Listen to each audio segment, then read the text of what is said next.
குர்பானி கொடுக்கக்கூடியவர்கள் அதிக வசதி வாய்ப்புகள் பெற்றிருந்தார்.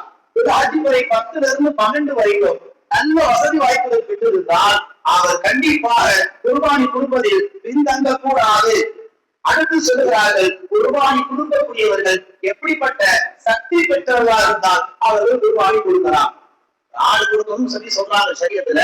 அந்த ஒரு ஆட்டை கொடுக்கறதுக்கு சரியத்துல விதிகள் என்ன, அதனுடைய முறைகள் என்ன, அந்த சட்டங்கள் என்ன என்று நாம் வகுத்து பார்க்கிற பொழுது இமாம் பெருமக்கள் 8 வகையான காரணங்களை சொல்கிறார்கள். முதல் காரணம், ஒரு ஆடு தனித்து கொடுப்பதற்கு ஒரு ஹஜ் முறை 10 இருந்து 12 200 திரகங்கள் இருக்க வேண்டும்.